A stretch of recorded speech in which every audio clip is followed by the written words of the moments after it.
Hey everybody, and welcome back to the Crypto Night Show. We are going to be covering an absolute fantastic topic today.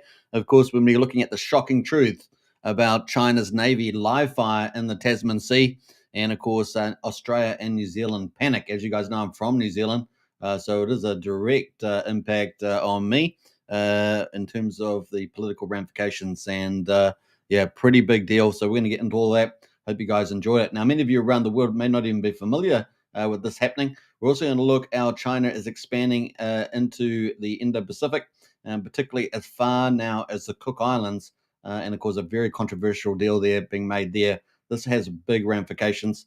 China is on the imperialist move, and we're going to check out some of the things that are happening. And so, yeah, a very big deal there. Now, we know Trump, of course, is reorganizing world issues, trying to go to world peace, dealing with Russia, dealing with Europe, dealing with the Middle East, dealing with tariffs, trying to repeg the US economy. Obviously, that impacts China. And of course, China, they're also trying to move its pieces on the chessboard as well, vis-a-vis Russia. And of course, also with international trade and its target for Taiwan, and also potentially breakout of the South China Seas and expand its reach into the Pacific. That would obviously come to threaten the United States, which is on the other side of the Pacific Ocean, which, if you didn't know, is about, I think, 6 moons sizes away from each other. So pretty big deal there. So we're going to get into it. Don't forget to get into the chat there. If you're new to the channel, don't forget to subscribe, like, share. And of course, if you want to join our Discord links in the video description. $5 to join up to that, pretty good value. And of course, if you want to join Strategy Club in there as well for crypto, then that's $35 a month. Join up today.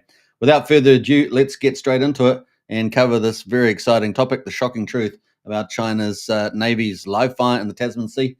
Australia and New Zealand definitely panicking from that. This is a big deal to see China's ships this far down. So we're going to have a look at all that. All right, so at the moment, we've got obviously the Earth, and you guys would be around the world. So if you're in the United States, across the Pacific, that's all the way up here. And that is where the United States is, of course, Canada, United States, and South America, Mexico there. And of course, that is how far away this issue is. But is it that far away? Well, there's Hawaii, Honolulu there. That's one of the American states as well. And that's what the most westward state, right in the middle Pacific Ocean there. And of course, down further here, we've got the Pacific Islands, right? If you're not familiar with Pacific Islands, right down the bottom of the world, Samoa, Fiji, Tonga, Cook Islands, French Polynesia, New Caledonia, all in the house there. Solomon Islands up here as well. And then you get down to where I am in New Zealand, and you get obviously Australia, of course. Australia there, a huge ally with the United States, really big ally with the United States. Now, obviously, China is all the way up here, China is far away from home, very far. What the heck is it doing down there? That's the question. So here's China, and of course, China has had a lot of provocations here in this the South China Sea down the bottom here. This is where a lot of the issues have been with China. They're trying to expand, and because there's some very valuable minerals in there, and they've got some degree of historical claims that they want to make. Of course, many of them protest those from Vietnam to the Philippines, and of course, here is Taiwan, right? Taiwan sitting right there. With the big China over here. Now, China, of course, has been wanting to get Taiwan back, sees it as a part of China. Taiwan, of course, wants to be independent, and therefore is been resisting. Now, Taiwan, of course, is an economic miracle, particularly around semiconductor microchips, of course, which what Trump wants to get, right? Trump wants to get get that back into the US. A lot of manufacturing used to be in the United States, and Trump's trying to get that back as well. So it's going to be really interesting to see how that goes, because obviously China, if it takes Taiwan, will get the semiconductor industry as well.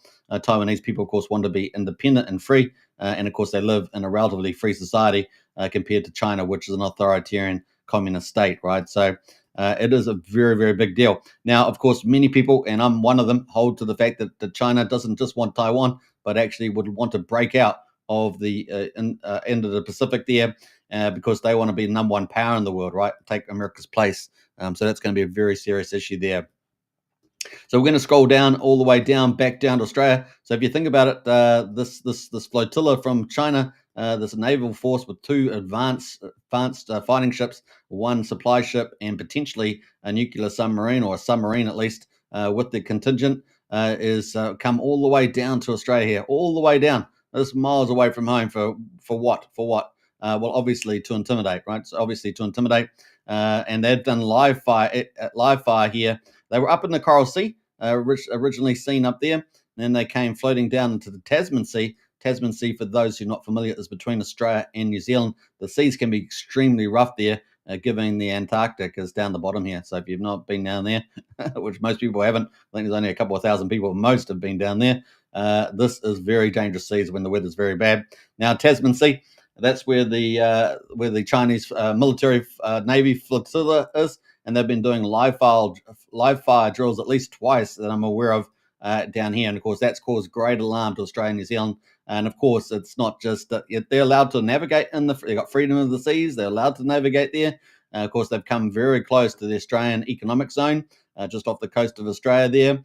And, they're allowed to go in there peacefully. But of course, they have been doing live fire down here. What the heck for, So that is the controversy. And of course, it's very much potentially in reaction to the United States and Trump's positioning in the world. And of course, Australia being the big ally there. Intimidate the big ally and see how far you can push them, right? So that's kind of where we are at the moment. Now, Australia, of course, has a Labor government. They are very weak. They're weak internationally, but they're very good at authoritarianism on their own population. So they've got a bit of that's pretty much it where you get the Marxists in power.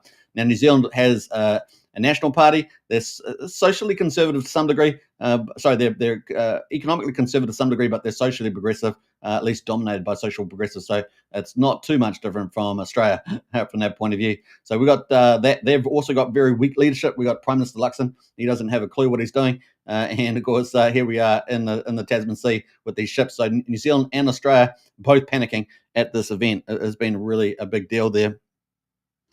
So pretty crazy stuff. Let me just double check here on the YouTube here. I'm just going to do a double technical check.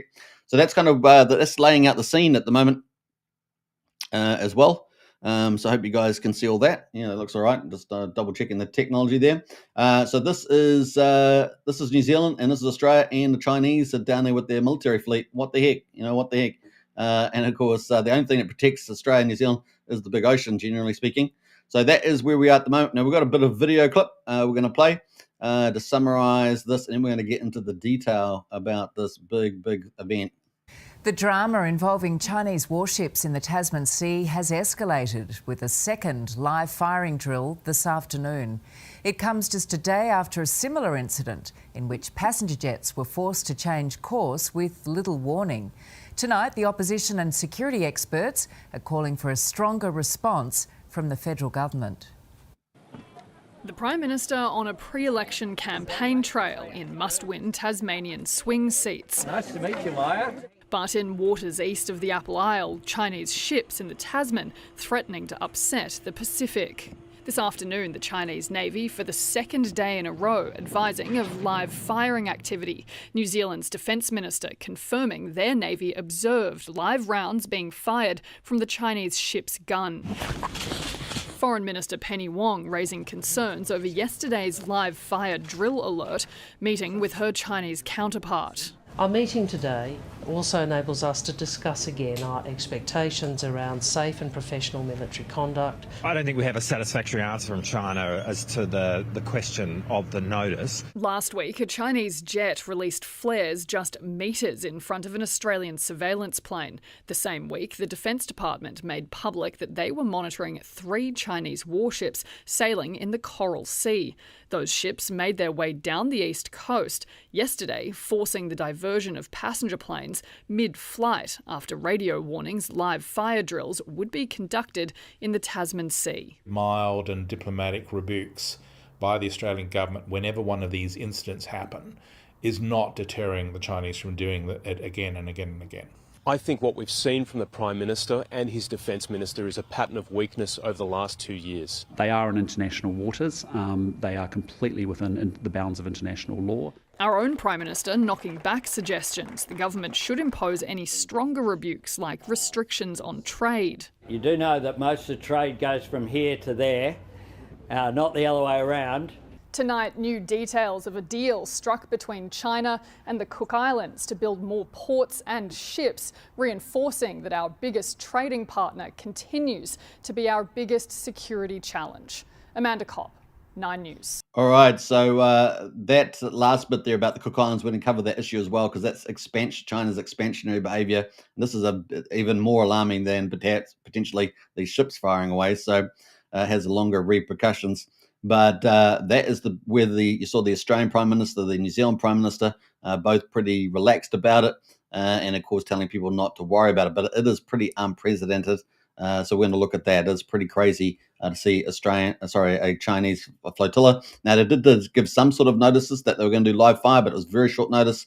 And as you saw in that video recap there by 9 News, the civilian airplanes had to go around and detour there.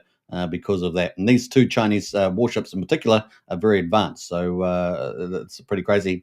Now, we're going to go through, this is from the South China Sea. This is from the Chinese newspaper.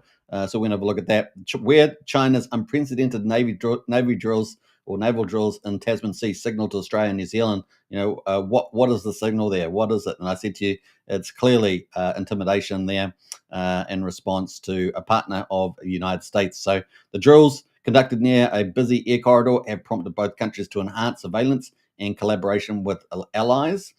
So obviously China's ships there, getting photographs of those.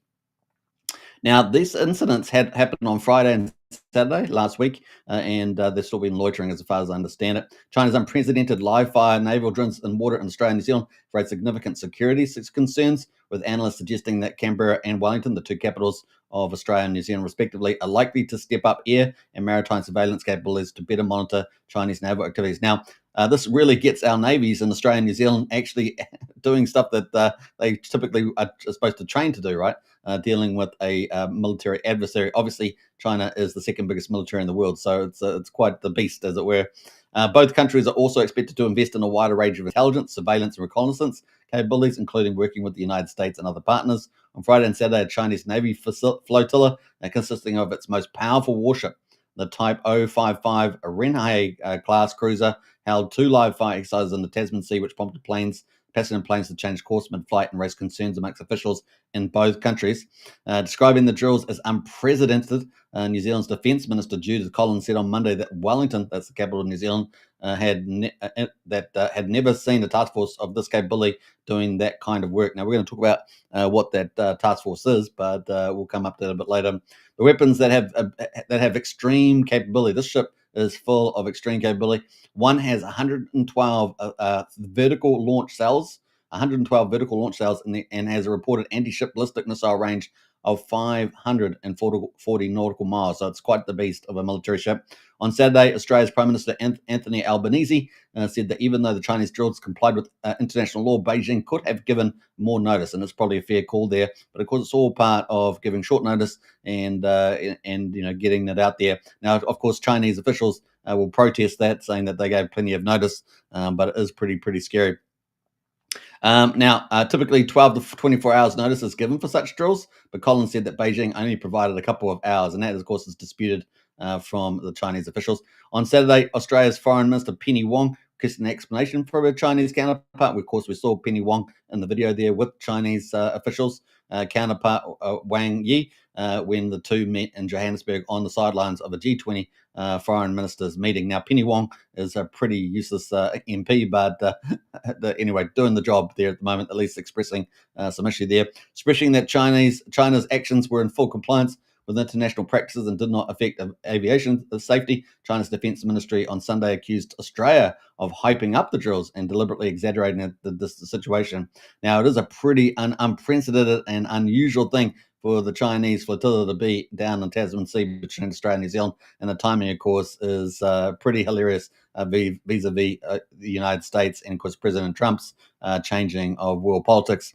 Malcolm Davis, senior analyst at the Australian Strategic Policy Institute said Canberra's response to the Chinese moves would be to set up air and maritime surveillance capabilities in the short term and increase Australian Defence Force operations to monitor Chinese activities. Now, New Zealand is definitely playing its role in monitoring with one of our frigates, and we're going to talk about that coming up.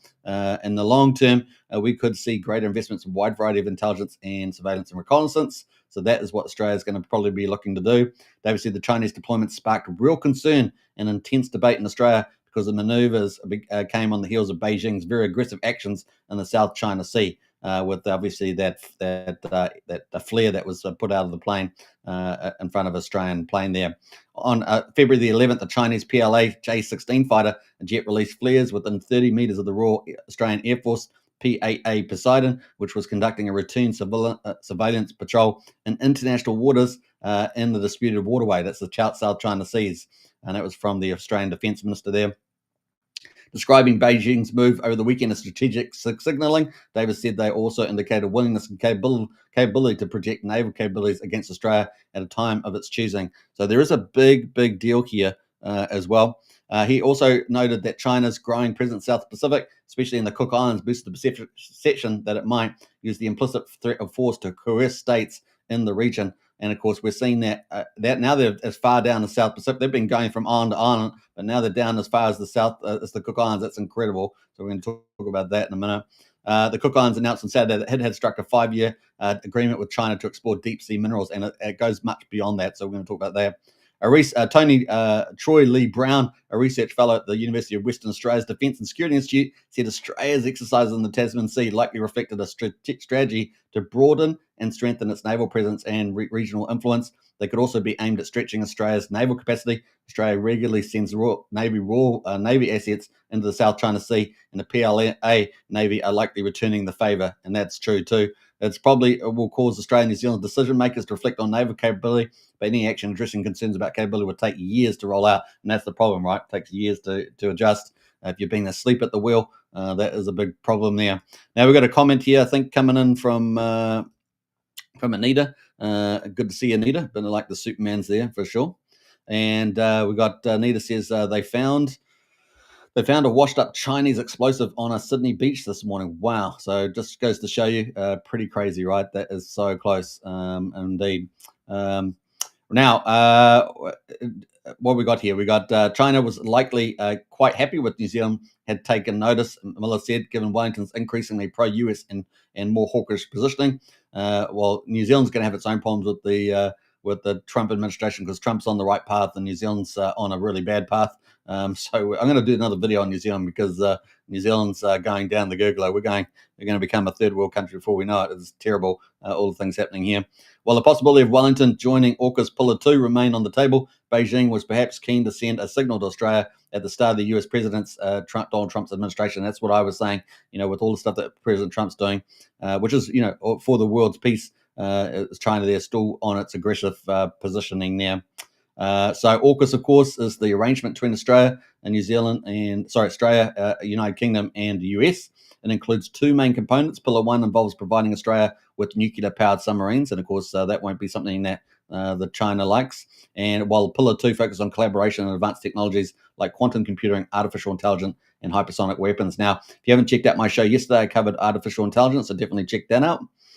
China previously described AUKUS as being driven by Cold War thinking, fueling military confrontation and creating additional nuclear proliferation risks, and had warned countries keen to join Pillar 2 amounted to taking sides. Now, China is obviously on an expansionary move. They're just waiting for the right time, right places to do it, particularly Taiwan. But if they take Taiwan, they'll have to do a lot more because they'll be pushed back, and therefore it will become a regional, if not a global war in that expansion, assuming the United States responds, which what we're expecting that to happen. Adding that the exercises were likely to harden New Zealand's resolve to increase defence spending. And now we're broke. In New Zealand, we're pretty broke. So if you're going to do that, where are you going to cut the money from? Because we've been spending a lot of money on a lot of wasteful things. So we'll see what happens here. The risk of constant escalation across the region, even when actions are fully permitted, international law is something is at some point a collision, accident, or other incident occurs which could trigger deep-seated ramifications and consequences potential to contribute to the outbreak of a wider conflict. Now, I really do think that China's going to be the one that does that wider outbreak. So that's where we are. Now, this is an article from Australia intelligence chief says Chinese warship deployment designed to be provocative. It is indeed. It's just absolutely bizarre that the Chinese war flotilla would be this far down in Tasman Sea, just out of the blue. And so it definitely is, right? Now, obviously, they can do the argument that Australia's in the South China Seas, but they're doing normal naval operations there. So a bit of a tit for tat. And Australia doesn't go off doing, as far as I know, any live fire operations. So doing live fire, that's another level above there, and that's a very aggressive. So you can see there is a difference there, quantitative difference. So there is a picture of the ship there. Now we're just going to go through a couple of these comments here. One of Australia's most senior figures says aspects of China's deployment of 3 warships. There's 3 warships and maybe a submarine too. Tasman Sea appear designed to be provocative as the Naval Task Group continues to closely track heading towards to Tasmania. Director General of the Office of National Intelligence, Andrew Shearer, this week delivered a blunt assessment of Beijing's strategic aims for sending the heavily armed flotilla to the region. This thing was packed. These ships are super advanced, saying it was to shape the behavior of states like Australia, really trying to influence Australia vis-a-vis America. He also described its recent live-fire exercise as unprecedented and said they demonstrated China's growing capability to project military power into our immediate region and now matched by an increasing intent to do so. Of course, they do it with freedom of the seas availability there. Appearing before the Parliamentary Committee on Monday night, the ONI boss observed that this was the furthest south the People's Liberation Army Navy, called PLA-N, task group has operated. We judge Beijing's intends to normalize this sort of presence, shape the response of those in the region, and observe and learn from our reactions, told the Senate estimates hearing. The largest and least transparent military build-up since Second World War, and it will mean PLA will be able to operate at greater distances from mainland China in greater numbers, including Australia's immediate seas and skies. Now, remember, this flotilla had one of the ships was a fuel and supply ship to supply those 2 heavy warships that it has. So moving out there. On Tuesday, Defence confirmed that PLA-N flotilla had re-entered Australia's exclusive economic zone on Tuesday. So Friday, Saturday, it was doing those live fires. On Tuesday, back in the economic exclusive zone, where it had been closely tracked as it operated around 160 nautical miles east of Hobart. So that's Hobart there, and I think we've got that's all the way down here. So if you want to see Hobart, that's all the way down to Tasmania there as well. Now, Tasmania, a pretty wild and beautiful place at the bottom of Australia there. One military figure not authorized to speak publicly told the ABC there was a working assumption that the task force, comprising 3 warships so far from the Chinese mainland for weeks, could have submarine support for at least part of the deployment there as well. Now, obviously, the China's nuclear capability in their ships is not as good as the Americans. So just remember that there are certain limits there. Other navies that boast nuclear power submarines, such as the United States and the United Kingdom, are known to regularly use them during lengthy and complex war missions because they've got nuclear power. They can just keep going all the time, whereas a lot of the Chinese ones are fueled. And that's why some people say that Chinese more of a coastal navy, but of course, here they are. They can deploy them further abroad with fuel supply ships. So, yeah, other navies. And meanwhile, commercial airline pilots who flew over the Tasman Sea last week have told ABC they monitored radio communications from the Chinese warships to military surveillance aircraft as far back as a week ago, warning about the possible live-fire activity. The Chinese vehicles made a broadcast on a 121 frequency about a live drilling, telling New Zealand aircraft to remain at a safe distance. One international airline told the ABC when describing a flight on Tuesday on February the 18th. The New Zealand aircraft replied that under international law, they can be there. It occurred a couple of times. Many civilian aircraft heard it and told the Chinese to go away. How about that's pretty funny. It looks like the civilian aircrafts are a bit more bold, than some of the politicians in New Zealand, Australia. This week, aviation officials revealed they were first informed that Chinese live-firing exercise had begun when a Virgin Australian pilot relayed warnings they had picked up mid-flight via an emergency radio signal there. So all drama in the skies and on the ocean there. Now, this is from New Zealand. So we've looked at one of the Chinese news. We've looked at one of the Australian news sites here. This is from New Zealand, from one of our propaganda ones, but we're going to use it for the time being. Seems to be reasonably factual for once. 3 Chinese ships in the Tasman Sea have moved into Australia's economic zone. Defence officials here assuming the task force is backed by a nuclear-powered submarine. It comes as the Royal New Zealand Navy crews monitor the vessels, release new photos of the fleet as the Chinese force edges closer to our neighbours' shores. Now, it's kind of cool that New Zealand actually has a ship here helping to monitor, plus some planes, which is kind of cool. The ships have been sailing international waters off Australia's east coast, conducting live fire since last week, causing Tasmanian flights, trans-Tasman flights between New Zealand and Australia to divert. The New Zealand Defence Force said that Chinese ships have moved towards the south of Tasmania and Australia's economic exclusive zone. It said the ships are now moving west. Obviously going down through here and probably going along through the Great Australian Bight here down the bottom of the ocean there. The Navy said it would be continuing to monitor the ships in close coordination with the Australian Defence Force using the Anzac frigate, the HMNS Te Kaha.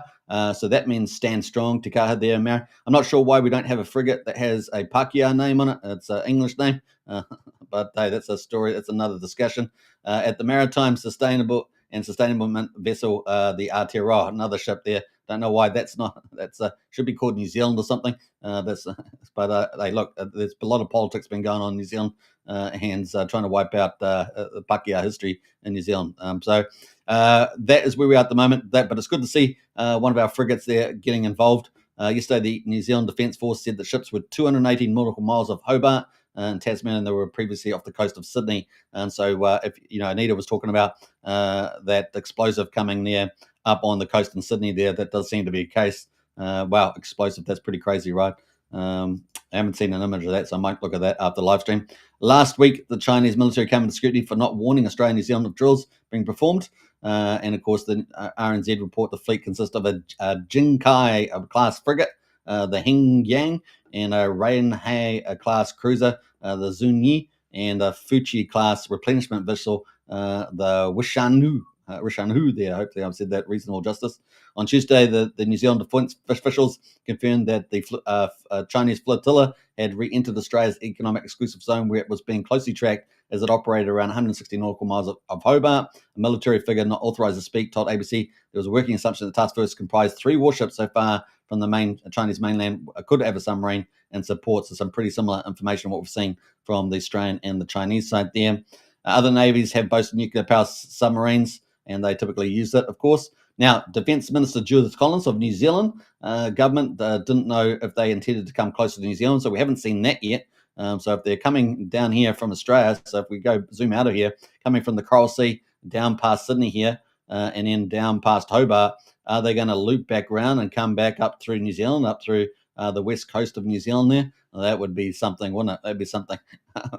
I might get my little rocket launcher out. A little launcher look out. All right. We got what else? We got Collins said she didn't think New Zealand had seen a live military exercise in the Tasman Sea that had affected flights. On Friday, she vented frustration at the Chinese government for not informing New Zealand it would be sending a highly capable strike force with enormous strike power down the east coast of Australia. Collins said the Chinese government and Chinese embassy had given New Zealand no notice. So this was intentional, right? So no notice. And so this was really a shot over the bow for Australia and New Zealand. And it was a strike force into the group there. So very, very planned. And we know the Chinese do a lot of this sort of aggressive stuff, just like planes almost hitting other planes, flares coming out of Chinese fighters. They're very aggressive, right? You could imagine if they actually did an invasion of our countries. Oh my God, the bloodbath it would be. They have not designed to advise, deemed to advise us on what they were doing in the middle of the Tasman. She said so. They haven't even told, what are you guys doing down there? Why can't you just do a live fire up in the South China Sea? China's defense ministry hit back on Sunday saying the relevant remarks of the Australian side are completely inconsistent with facts, while confirming the use of live ammunition. Of course, the Chinese have not told them why they're there. But of course, we all know they're just there to intimidate peoples and test their ability to go out into the Pacific there. People's Liberation Army there. This is from a US site. Australia and New Zealand forces are tracking a Chinese surface action group operating off the island of Tasmania in Australia, exclusive economic zone. Both militaries announced this week. On Tuesday, the Australian Defence Department issued an update on the planned task group, comprising a group of cruisers there and a frigate. and a fleet oiler there, which were both operating around the Tasman Sea. The formation, now this is some extra information here, dubbed Chinese Task Group 107. So that's the official designation there, was operating approximately 160 nautical miles east of Hobart inside the Australian's economic zone there, which they're allowed to do as long as they're peaceful. Defence continues to monitor the task group while it maintains in the vicinity of Australian maritime and is coordinated closely with the New Zealand Defence Force there. Obviously, that frigate of ours, the Te Kaha there, doing that. Now, I'm going to show you how big the respective militaries are, Australia, New Zealand, and China in a minute. So we'll have a quick look at that to see what we're up against. Now, we're going to scroll down here a little bit further and get into a little bit of the piece here, because this release stated that the personal Royal New Zealand Navy frigate Te Kaha reported observing. So the Te Kaha frigate was monitoring from distance the Chinese flotilla there, and of course observing the Zuni firing its main gun. So one of our frigates actually was doing some work and actually got to see the firing there. So they're actually tracking them just to make sure. I don't know what they're not coming to New Zealand. I don't know what they're going to do. I'm not sure. Frigate's got it's got some powerful weapons on it. These two frigates, but I'm not sure how they go clash to clash. That's for sure. Our Tuesday release provided the same location Australia's release, so we know that they're definitely down at the bottom there around Tasmania, heading west. Meanwhile, and of course, while we've got this going off down in Tasmania, we've also got the US and Japan doing ballistic missile defense drill in Japan. So this is tying up the Japanese and American units as well. So if we go all the way back up here to Japan, we've got the Americans and the Japanese doing tests up here. I don't know, probably on the sea of Japan there somewhere as well. So pretty crazy stuff there. And of course, that is called Resilient Shield. Fleet activities there going on. So pretty good. It's providing a lot of forward defense projection there from the United States and Japanese as well. And it also has the commander of the US 7th Fleet. This exercise represents our teams with dynamic, realistic BMD scenarios meant to sharpen our reflexes and our defenses and provide an all-Dominion missile defense capability in the Indo-Pacific theater there. And they've got a number of heavy ships there, destroyers as well. So, and Missile Defense Command, they've got a lot of assets deployed there. The successful defense of the US and our allies from ballistic missile threats requires detailed planning. So that is what's going on there as well. So, and of course, that is, we've got the South China Seas down the bottom here for China, which they're very disputed area. Got the East China Seas up here, Taiwan in the middle, and then we've got the Japan at the top there. And as you guys know, Japan has given away their pacifist constitution and are now rearming because of the threat of China. China's made it very clear they want to be the number one superpower. But of course, that would be the case if Donald Trump wasn't running America and the Democrats were, which Democrats were pretty corrupt and managing the decline of America, helping China to get bigger as well. China getting bigger, wanting to be bigger. And of course, now with Trump, Trump is turning the US around and going to make it super powerful, right? Super powerful, the golden age. So now China's got some real big competition there as well. And so, yeah, that is pretty much it. So obviously the US strategy there is containment of China. China there, of course, with a very powerful, typically a coastal navy. But as we're seeing, if they want to, they've definitely got the assets to do forward positioning here all the way down. Can you believe it? At the bottom of the world there, doing some live fire, some pretty crazy stuff going on. So that is there from the US side there. Now, we did have a bit of extra stuff here from New Zealand. China's submarine claim hits back over Australia alert speed. And of course, Defence Minister Judith Collins, that's for New Zealand, has responded to claims the China Navy force group in the Tasman Sea may be accompanied by a submarine, I should say. I'm aware of suggestions that this task group has been accompanied by a nuclear submarine. While Chinese task groups do occasionally deploy submarines, not aware of the reports indicating that this is the case for a particular task group. The comments came as New Zealand Defence Force released new images of the warships off the coast of Australia. So we're going to check those out. And you can see some of those there. Look at that. Pretty badass. An Australian defence figure there told ABC that there was a working assumption that this task force is so far from the Chinese mainland could well have sub support. The Chinese warships groups has been monitored in recent days by, of course, our frigate, the Te Kaha, and include the frigate Hengyang there, and cruiser Zuni, and supply a vessel there, Wishanhu, Wishanhu, there from China there, which is that flotilla. Defence sources have confirmed that the Aotearoa ship has also supported there as well, and that's more of a logistics ship, a supply ship, as I understand it. Tikaho had been diverted from a mission in the Middle East to join the combined task force aiming to disrupt the illegal transfer of people, narcotics, and weaponry, or return to its original mission in the Arabian Gulf there. So that is what's going on there. Now, we have had people, we saw Wong from Australia go to talking with the Chinese officials. We also had our own foreign minister, who's the Deputy Prime Minister, Winston Peters from New Zealand, also go to China. He happened to be in that location anyway, going there. He says the minister is now traveling to Beijing, where he will undertake his 6th official visit to China. So the timing couldn't be perfect in that regard. His first was in 1997. He's been there many times, right through to 2018. He is pictured here in 1997. So you can see our foreign minister there, Winston Peters, the Deputy Prime Minister. And of course, he's the closest thing we have to kind of like a Trump, closest, although he doesn't do a lot of the stuff that he says he's going to do. So, yep. And then we have on the right-hand side here, of course, Chinese official there. So that is where we are there. Now, we're going to move up the top here. We've also got Winston Peters. The minister met with the head of, so this has just happened on the 25th. This is 2 days ago. The minister met with the head of the International Department for the Communist Party in Beijing today. Discussions focused on bilateral relations and sharing perspectives on regional global challenges. So this is latest stuff that he's been doing in China. Some of the communist parties there. You can see him in meetings. Let's scroll back up the top here. We're going to have a look at some other stuff that he's been doing.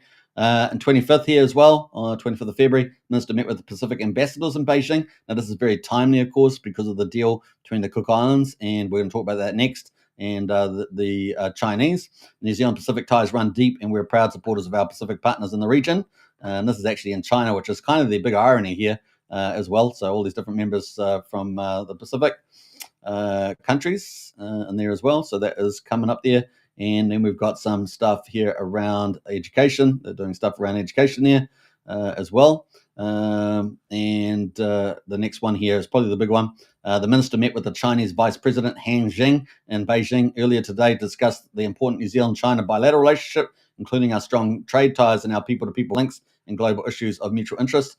Obviously underplaying the Tasman issue there. And of course, let's see. He's fairly forthright, so we'll see whether he's got any more about that. So there we go. That is New Zealand there in China as at the moment. So pretty crazy stuff there, at least on the 25th of February. So we saw more of that. Now the other one, of course, we had they had an actual meeting with the Chinese foreign minister. So this is our foreign minister, Winston Peters, Deputy Prime Minister, having a meeting with the Chinese foreign minister, Wang Yi, in Beijing this evening. And there was a remarks there. We're going to close out of that.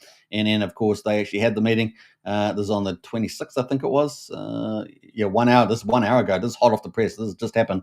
The minister has arrived in Mongolia and take the first visit here since 2013. And, of course, they're doing stuff in Mongolia there as well. So you can see that meeting, which is pretty crazy. So that is where we are at the moment. And this foreign minister meeting here, the ministers met China's Foreign Minister Yang Hui overnight, concluding a substantive visit to Beijing over the last 2 days. And of course, you would probably know the Chinese Foreign Minister there. And of course, that would have been talking about, no doubt, the Tasman live fire there from those ships. So pretty crazy times, right? Pretty crazy times. And there's a press release there on that. So we'll have a quick look at that and see what that comes up with. We're pleased to reconnect with the Foreign Minister, they say. Let's just zoom in on this. Let's have a look here at the New Zealand-China relationship.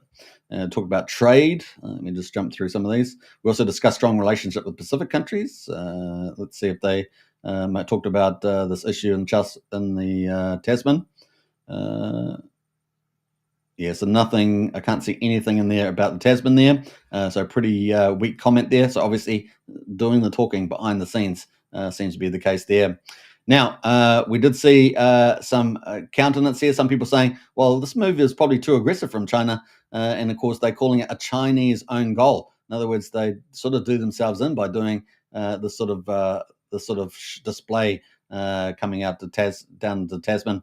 How war games in Tasman Sea could push New Zealand closer to AUKUS. Of course, that's Australia, the UK, and US with the submarines, and of course the phase 1, Pillar 1 and Pillar 2 expansion.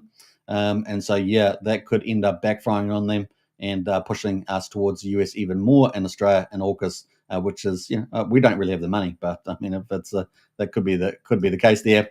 So that is where all the drama is at the moment in the South China Sea. So it doesn't all happen just between the United States and other countries up here in Asia. We're getting the drama down in Australia and New Zealand, and of course that big ocean of ours not really protecting us from this kind of drama, right? And of course it has ramifications for the world, one would say. Now we've got Marco in the house there. When did you change your handle? About 3 days ago, Marco, about 3 days ago. All right. Good to see you, Marco. I hope you're doing well out there. And that's kind of where we are at the moment on here. Australia, New Zealand, at the bottom of the world, not so much, not so well defended when you got that ability for flotilla to just come down and do some live fire there going around Australia at the moment.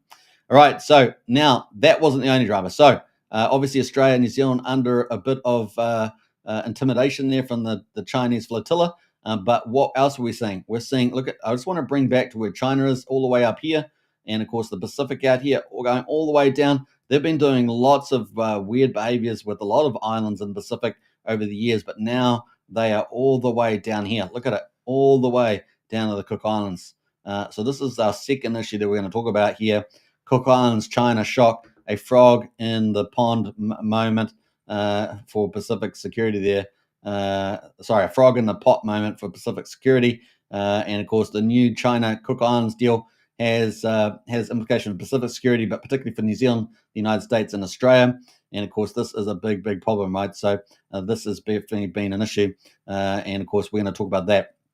So let's go to the next article. Cook Islands Prime Minister faces no confidence vote. So because of this deal, the politicians in Cook Islands trying to get a no confidence votes on the Prime Minister, that has failed. So the Prime Minister got away with it, and so that has not happened. He is free. He is free. So he avoided that very, very, very cleverly there.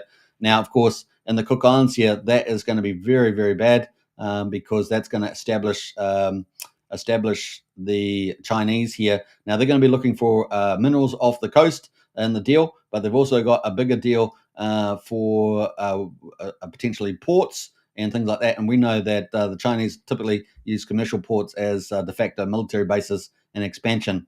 And so that's pretty scary from Cook Islands down through to New Zealand. You can see they have island access there, and also to Australia. Also being able to project power from the Cook Islands potentially up into Hawaii, right? And of course, with all sorts of potential there, and of course, even potentially, I guess, as a stopover to the United States there.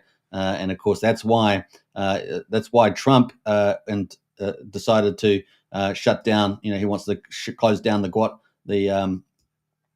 Panama Canal down here because the Chinese were taking over that, right? And so he was trying to get that fixed up, right, with the Panama Canal.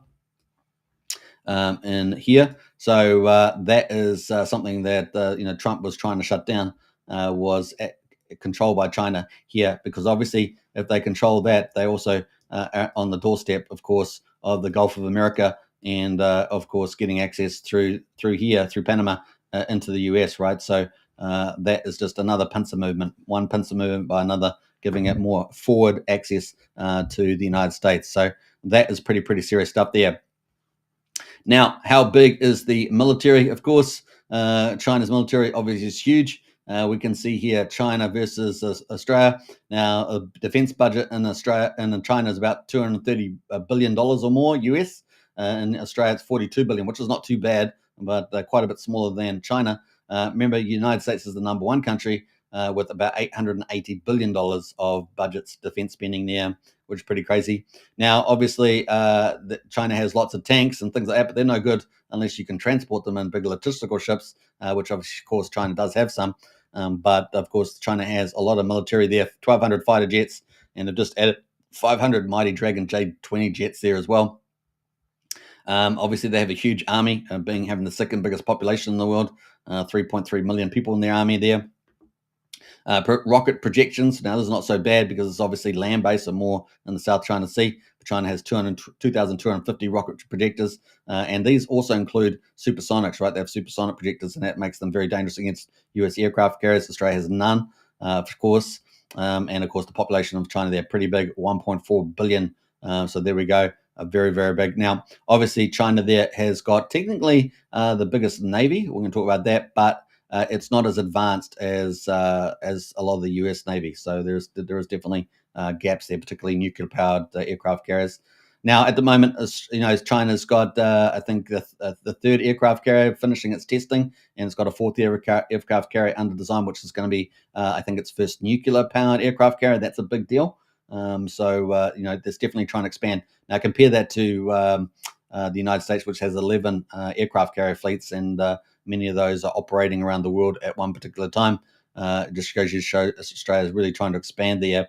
And I think once it got to at least 4 aircraft carriers, it'd be very powerful. But really, they're coastal at the moment. Those 3 aircraft carriers, very much coastal projection of power.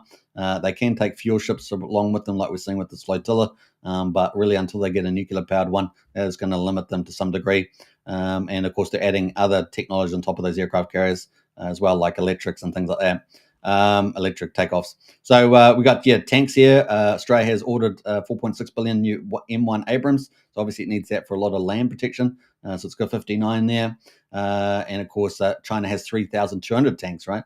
But of course the Abrams there are probably a lot better than some of the Chinese ones, as far as I know, as well. Fighter jets. Obviously there's 1,200 fighter jets in China approximately, but fighter jets in Australia about 75. Now, China has Australia has advanced F-35 as far as I know. Also has American assets in China and in Australia as well. So it's not just Australian stuff there. Has 80,000 people in the military personnel. Compare that to 3.3 million in China. Of course, the Chinese military would have to get to Australia. And of course, that would require ships, which they do have some decent amount of ships to do that. And of course, Australia there, submarines. Australia has 6, China has 79 submarines. So whether that flotilla's got one of these, we don't know. Building 12 new submarines in Adelaide as part of AUKUS. So that AUKUS alliance, very, very big deal there. And of course, there'll be nuclear submarines rather than diesel ones, right? So that's very important there for expansion. And Australia population of 25 million versus China's 1.4 million. Of course, in Australia, that's where they live. So it's got an advantage there from that point of view. But Australia is huge, right? Huge area to protect. Now, we're going to have a quick look at New Zealand. New Zealand does hardly anything. We're broke. We've got bad leadership. We've had bad leadership for decades. They're all traitors, but this is the way it goes. Not much I can do about it. We've got Te Kaha there. That's a frigate. That's the one that is observing the Chinese flotilla. And then we've got the Tamana there. That's another one there. Where's a Pakeha name for a fighting ship? I don't know. We've got a lot of racism going on in New Zealand against the Pakeha, the majority. And just the way it goes. In fact, all Maori are basically Pakehas as well. We've got the Atara. I guess it's a mute point then. We've got the Aotearoa one as well. Another invented name from the middle of the 19th century. And then we've got the Canterbury. So we're finally getting to some Pakeha names. Canterbury name there as well. The Wellington and the Otago. We've got some coastal ships there as well. So that's all we've got in terms of defense there. And this boat here and this one here observing that Chinese flotilla along with the Australians and some planes. Now, that is the military there. So you can see China is very, very powerful. Now, obviously, in Australia, we do have some combination between US facilities. So I think US only has one Navy base in Australia, but does have a lot of shared bases that it uses. And you can see that represented in this activist map here as well. So it's training bases and, of course, some aircrafts and things like that. And particularly the north, right? That's normally where you think about defending from, because that's your forward position towards the Chinese. So that is kind of where we are at the moment on all that. So that is a coverage there on the shocking truth about Chinese Navy's live fire in the Tasman Sea. Australia and New Zealand definitely panicked a bit, but then they sort of calmed down and said, well, there's not much we can do about it. And let's just leave it at that. They probably had some soft words with the Chinese counterparts, both Wong and Peters. They're the 2 foreign ministers, and that's about it. All right, hope you guys have enjoyed that coverage. That's 48 minutes on the hour. Don't forget to subscribe, like, share, hit the bell. If you love this coverage, leave your comments. And of course, just like Anita said, Chinese explosives showing up on Sydney Beach. There's pretty crazy stuff happening that we haven't seen before. All right, I hope you guys enjoyed, everybody, and I'll see you in the next show. Take care, everybody, and bye for now.